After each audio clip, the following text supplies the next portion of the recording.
Welcome to TPN news.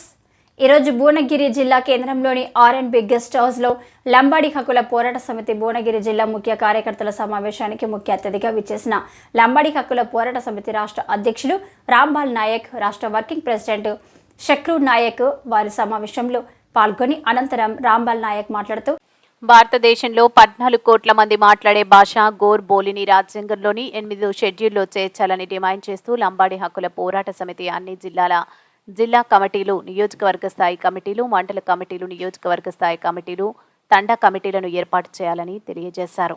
ఈ కార్యక్రమంలో రాష్ట్ర వర్కింగ్ ప్రెసిడెంట్ రామావత్ సక్రూ నాయక్, రాష్ట్ర కార్యదర్శి రాజేష్ నాయక్, రాములు నాయక్, భాస్కర్ నాయక్, రిటైర్డ్ ఆర్డీఓ శంకర్ నాయక్, జిల్లా అధ్యక్షులు రాజు నాయక్ తదితరులు పాల్గొన్నారు.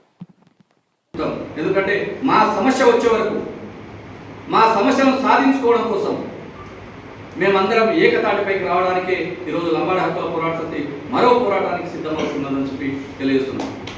ఎందుకంటే ఏ పార్టీ అయినా ఈరోజు లంబాడీలకు తగిన న్యాయం చేయడం లేదు. కాంగ్రెస్ పార్టీ కానీ, అటు బీఆర్ఎస్ పార్టీ కానీ, ఇంకా బీజేపీ పార్టీ కానీ, ఏ పార్టీలు కూడా బంజారాల పార్టీలు కావు, మా లంబాడీల పార్టీలు కావు. అందరం రాజ్యాధికార దిశగా లంబాడి హక్కుల పోరాట సమితి ముందుకు పోతుంది. కాబట్టి దీనికోసం సన్నద్ధం కోసమే మేము ముందుకు వెళ్తామని తెలియజేస్తూ ఈ నూతన జిల్లా కమిటీని రాజేష్ నాయక్ గారి నాయకత్వంలో, ఎందుకంటే రాష్ట్ర కార్యదర్శి రాజేష్ నాయక్ను ఈ ప్రాంతం నుండి రాజేష్ నాయక్ గారు ఉన్నారు కాబట్టి రాజేష్ నాయక్ గారి నాయకత్వంలో నూతన కమిటీని ఇక్కడ ఎన్నుకొని